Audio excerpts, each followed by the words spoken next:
C'est quoi le sens de ta vie?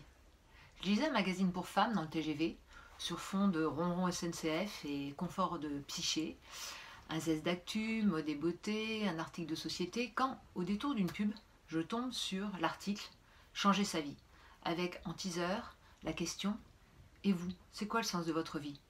Waouh!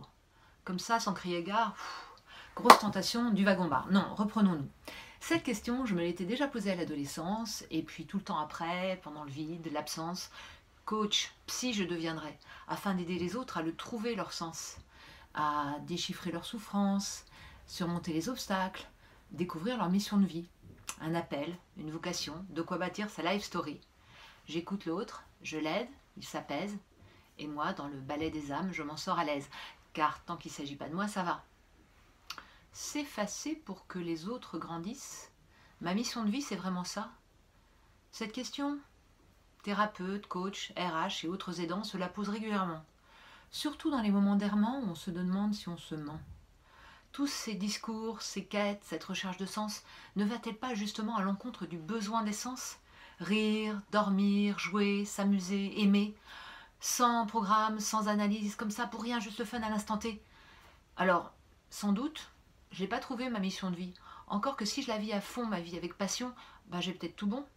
Alors qu'à force de chercher mon rêve d'enfant, mon alignement, ma vocation, je donne à ces bourreaux que sont mon mental et surtout mon ego raison. Eux qui ne savent que analyser, se tourmenter, se battre, plutôt qu'en la douceur de l'âme me laisser m'ébattre.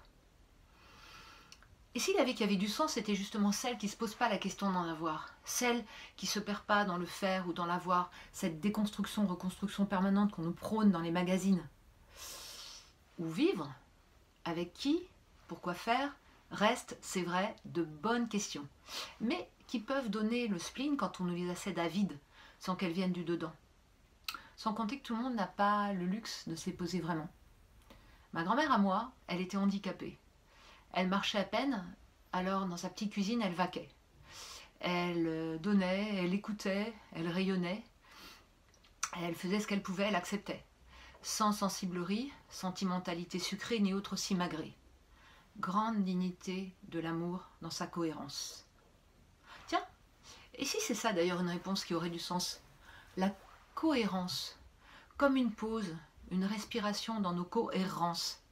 Car on erre, on avance, on s'achemine, on a bonne ou mauvaise mine. La cohérence, qui seule donnerait du sens, et nos destins exprimeraient l'essence. Parce que si on l'avait d'avance, ce fameux sens, est-ce que ce serait pas un peu flippant? Genre, ok, je sais pourquoi je suis là sur Terre, pas d'égarement, OP sur ma mission de vie, droit devant. C'est être humain que d'être dans le doute. Sans plan de vie, sans feuille de route, juste un questionnement qui nous évite la déroute, une écoute de soi qui nous met sur la voie. Car quand tu es en cohérence, tu ne te la poses pas la question du sens. Tu vis, tu oses, tu avances, et tu finis par devenir quoi? Ben, bien plus que toi.